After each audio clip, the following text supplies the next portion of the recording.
नमस्कार। इस वीडियो में हम डिस्कस करेंगे वैल्यूएशन ऑफ गुडविल के बारे में। गुडविल क्या होती है, कौन सी एसेट इसको माना जाता है, इसका वैल्यूएशन करना क्यों जरूरी होता है, ऐसे कौन से मौके होते हैं जब इसका वैल्यूएशन किया जाता है, इसकी क्या फीचर्स हैं, इनके बारे में विस्तार से समझेंगे। वैल्यूएशन ऑफ इंटेंजिबल एसेट्स में वैल्यूएशन ऑफ गुडविल। गुडविल एक इंटेंजिबल एसेट है क्योंकि गुडविल को हम देख नहीं सकते हैं, बट ये कोई फिक्टिशियस एसेट नहीं है। फिक्टिशियस एसेट का मतलब ऐसे एक्सपेंसेस से होता है जो एक्सपेंसेस फर्म के द्वारा किए गए हैं, लेकिन अभी तक उन एक्सपेंसेस को प्रॉफिट एंड लॉस अकाउंट के डेबिट साइड में लिख करके राइट ऑफ नहीं किया गया है। क्योंकि राइट ऑफ नहीं किया गया है, इस वजह से इनका डेबिट बैलेंस बुक्स में बना रह जाता है, जैसे कि एडवर्टीजमेंट पे हैवी एक्सपेंडिचर।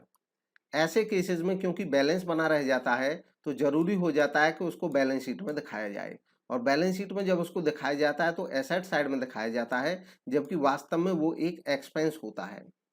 अगर हम इसको बैलेंस शीट में एसेट साइड में दिखाते हैं तो इस केस में ये एक फिक्टिशियस एसेट कहलाता है, कृत्रिम संपत्ति, जो कि संपत्ति है नहीं। हालांकि गुडविल के साथ ऐसा नहीं है। गुडविल इंटेंजिबल तो है क्योंकि दिखती नहीं है, लेकिन यह एक रियल एसेट है।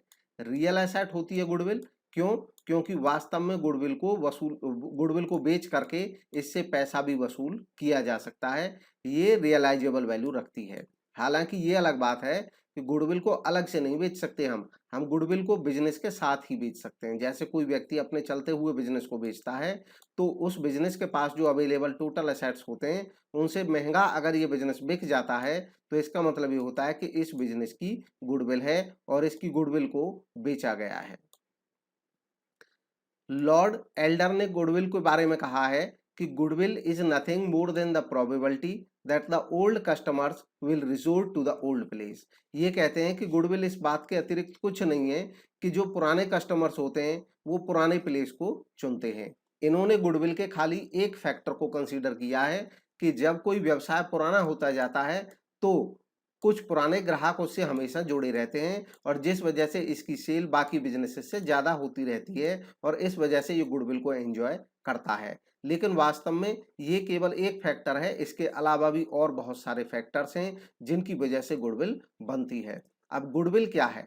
गुडविल के बारे में अभी तक हमने जो डिस्कस किया उससे ये बात निकल करके आती है कि गुडविल किसी बिजनेस की एक गुड इमेज है, एक गुड इमेज है पब्लिक के आईज में, पब्लिक के आंखों में, जिस वजह से पब्लिक उस व्यवसाय पे यकीन करती है और उसके साथ ज्यादा ट्रांजैक्शन करती है। जब उसके साथ ज्यादा ट्रांजैक्शन होती है तो इस व्यवसाय की सेल ज्यादा होती है और ये व्यवसाय ज्यादा लाभ कमाने में कामयाब हो जाता है। तो ठीक गुडविल भी बाकी एसेट्स की तरह एक व्यवसाय को उसके प्रॉफिट्स को बढ़ाने में महत्वपूर्ण योगदान देती है। Nature of goodwill. गुडविल की नेचर क्या है? गुडविल की नेचर है यह एक इंटेंजिबल एसेट है क्योंकि दिखाई नहीं देती है, लेकिन ये एक रियल एसेट है। अगली बात है गुडविल एक इनसेपरेबल है बिजनेस से। बिजनेस से गुडविल इनसेपरेबल है, इसका मतलब ये है कि गुडविल रियल एसेट तो है लेकिन बाकी एसेट की तरह इसको अलग से खरीदा बेचा नहीं जा सकता है। जैसे कोई प्लांट है हम उसको अलग से बेच सकते हैं, सेपरेट कर सकते हैं, फर्नीचर है उसको सेपरेट कर सकते हैं, लेकिन गुडविल को ऐसे कभी सेपरेट नहीं किया जा सकता कि ये हमारा बिजनेस है और हम इसकी गुडविल को किसी दूसरे को दे दें। ऐसे गुडविल नहीं जाती है। गुडविल तभी जाती है जब पूरा बिजनेस ही किसी दूसरे के पास जाता है। Its value is subject to wide fluctuation. अब क्योंकि गुडविल जो है वो ऐसी एसेट है जिसका पता हम इस बात से लगाते हैं कि हमारा बिजनेस बाकी बिजनेस से बेटर कर पा रहा है या नहीं। यही एक गुडविल का इंडिकेटर भी है। अगर हमारा बिजनेस बाकी बिजनेस से बेटर कर रहा है, बेटर परफॉर्म कर रहा है, ज्यादा ग्राहक हमारे पास आ रहे हैं, इसका मतलब हमारी गुडविल अच्छी है, ज्यादा है। अब ये बात हमेशा फ्लक्चुएटिंग रहती है। कभी हो सकता है हमारे बिजनेस की इमेज अच्छी रहे और कभी हो सकता है हमारे बिजनेस की इमेज डाउन हो जाए। उसके बहुत सारे कारण हो सकते हैं। तो इमेज डाउन होने से और इमेज अप होने से गुडविल हमेशा अप और डाउन होती रहती है, और इसलिए गुडविल हमेशा फ्लक्चुएटिंग एसेट रहती है। इसकी वैल्यू डिपेंड करती है सब्जेक्टिव जजमेंट पे, वैल्यूअर के पे। वैल्यूअर वो पर्सन होता है जो गुडविल की वैल्यू निकालता है, एसरटेन करता है, और इसकी जो वैल्यू होती है वो सब्जेक्टिव होती है। सब्जेक्टिव का मतलब होता है कि पर्सन टू पर्सन वेरी कर सकती है, यानी कि अलग अलग वैल्यू और गुडविल की अलग अलग वैल्यू निकाल सकता है।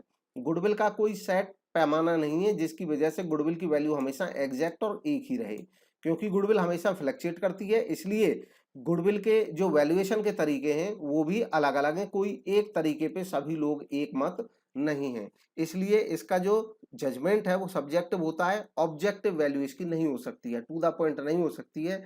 गुडविल की वैल्यू डिपेंड करती है हमेशा दोनों पार्टीज के ऊपर। जो पार्टी बिजनेस में इन्वॉल्व होंगी वो दोनों जब एग्री करेंगी जिस मेथड पे, वो मेथड गुडविल में एप्लीकेबल किया जाएगा वैल्यूएशन में। हालांकि गुडविल हेल्प करती है एक बिजनेस को उसके प्रॉफिट अर्न कराने में, कमाने में। अब आते हैं फैक्टर्स अफेक्टिंग गुडविल। ऐसी कौन सी बातें हैं जो गुडविल की वैल्यू को प्रभावित करती हैं? कौन कौन से फैक्टर्स हैं जो गुडविल को अफेक्ट करते हैं? सबसे पहला और महत्वपूर्ण है location of the business. Generally किसी बिजनेस का लोकेशन अच्छी जगह पे है तो उसकी गुडविल भी अच्छी रहती है। इसके अलावा नेचर ऑफ प्रोडक्ट, किस टाइप के प्रोडक्ट गुडविल, किस टाइप के प्रोडक्ट हमारा बिजनेस बनाता है, या रेपुटेशन ऑफ इट्स सर्विसेज। अगर प्रोडक्ट और सर्विसेज जो हमारा बिजनेस सप्लाई करता है उनकी डिमांड काफी ज्यादा है तो हमारे बिजनेस की गुडविल ज्यादा होगी। एज ऑफ बिजनेस, अगर व्यवसाय लंबे समय से किया जा रहा है तो जनरली जो पुराना बिजनेस होता है उसकी गुडविल ज्यादा होती है। पोजेशन ऑफ फेवरेबल कॉन्ट्रैक्ट, अगर अच्छे कॉन्ट्रैक्ट हैं पब्लिक में, मीडिया में, कंप्लीट या पार्सनल मोनोपोली, पार्शल मोनोपोली है, मतलब हमारे बिजनेस के पास ऐसी मोनोपोली पावर है कि हमारा सामान ज्यादा बिकता है मार्केट में, हमारे कॉम्पिटिटर्स नहीं है मार्केट में, तो हमारी मोनोपोली कही जाएगी, हमारे जैसा सामान किसी के पास नहीं है, तो ऐसे केस में गुडविल ज्यादा होगी। Personal reputation of the promoter, जो व्यवसाय के प्रोमोटर होते हैं, अगर सोल ट्रेड है तो उसका ओनर जो होगा, पार्टनरशिप में पार्टनर्स, और कंपनी के केस में कंपनी के प्रोमोटर्स, अगर उनकी पर्सनल रेपुटेशन बहुत अच्छी है तो व्यवसाय की जो गुडविल है वो भी अच्छी होगी। खास तौर पे जैसे रतन टाटा की इमेज अच्छी है तो टाटा जो ग्रुप है उसकी हमेशा से गुडविल अच्छी रही है। Possession of efficient and satisfied employees, अगर किसी संस्था के पास एम्प्लॉय एफिशिएंट है और वो सेटिस्फाइड है तो ऐसे व्यवसाय की गुडविल अच्छी रहती है। पोजेशन ऑफ ट्रेडमार्क, पेटेंट या वेल नोन ब्रांड, किसी व्यवसाय के पास ट्रेडमार्क्स हैं, पेटेंट्स हैं, या वो अच्छा कोई वेल नोन ब्रांड है तो ऐसा होने से भी व्यवसाय की गुडविल ज्यादा रहती है।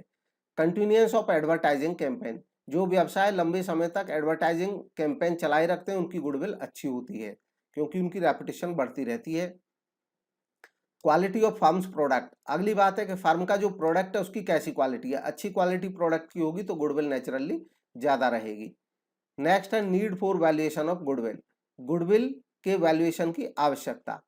इसमें सबसे पहला है in case of sole proprietorship. अब क्योंकि गुडविल की जो वैल्यूएशन की जाती है वो एक सोल प्रोप्राइटर्स को भी हो सकता है कि वो अपने सोल ट्रेडर है वो भी अपने बिजनेस की गुडविल वैल्यू कराए, पार्टनरशिप भी हो सकता है गुडविल की वैल्यूएशन कराए, हो सकता है कंपनी भी अपने बिजनेस की वैल्यूएशन कराए।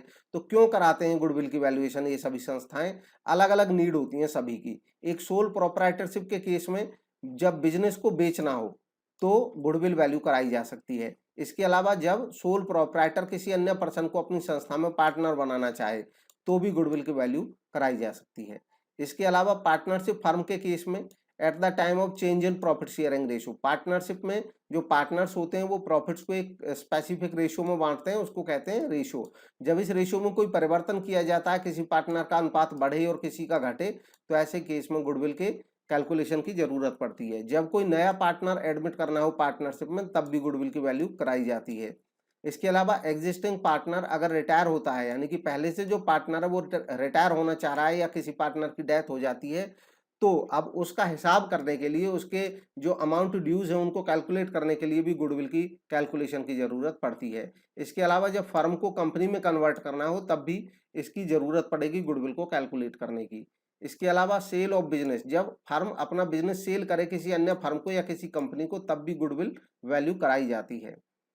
नेक्स्ट है in case of A company, company के केस में गुडविल का वैल्यूएशन क्यों कराया जाता है? तो सबसे पहला, जब बिजनेस कंपनी का बेचा जाता है किसी अन्य कंपनी को, अगर एक कंपनी अपना व्यवसाय बेच रही है तो गुडविल को वैल्यू कराती है। इसके अलावा कंपनी का अगर एमलगमेशन हो रहा है किसी दूसरी कंपनी के साथ तब भी गुडविल का वैल्यूएशन कराया जाता है ताकि जो संस्था है उसकी फेयर वैल्यू जानी जा सके। Calculation of wealth tax, wealth tax calculate करने के लिए भी गुडविल की कैलकुलेशन की जरूरत पड़ती है। नेक्स्ट, कंपनी ने अगर पुरानी गुडविल को राइट ऑफ कर दिया हो और कंपनी फिर से गुडविल राइट ऑफ करना चाह रही हो अपनी बुक्स में, और उस गुडविल को राइट ऑफ करेगी प्रॉफिट एंड लॉस अकाउंट के डेबिट बैलेंस से। कंपनी के एसेट साइड में ही प्रॉफिट एंड लॉस अकाउंट का डेबिट बैलेंस रहता है, यानी कि लॉस। कंपनी हो सकता है कि ये जो डेबिट बैलेंस है लॉस का, इसको एडजस्ट करके इसकी जगह गुडविल कंपनी बनाए, तो ऐसे केस में जो पुराना लॉस है खत्म हो जाएगा। कंपनी कहेगी कि ये खर्चे तो हमारे इस वजह से हुए थे क्योंकि हमने अपनी कंपनी की इमेज बढ़ाई, गुडविल बढ़ाई, उस पर खर्च किया। तो इस केस में भी गुडविल को वैल्यू किया जाता है। When the business of company is taken over by government, जब सरकार किसी कारणों से, जैसे नेशनलाइजेशन कर देती है, राष्ट्रीयकरण कर देती है, किसी बिजनेस को अपने अंडर ले लेती है, तो ऐसे केस में भी बिजनेस की वैल्यू जानने के लिए उस बिजनेस की गुडविल कैलकुलेट कराई जाती है। तो ये थे जनरल डिस्कशन गुडविल के बारे में, और नेक्स्ट टॉपिक में हम गुडविल का कैलकुलेशन कैसे किया जाता है न्यूमेरिकल के माध्यम से उसको समझेंगे। Thank you.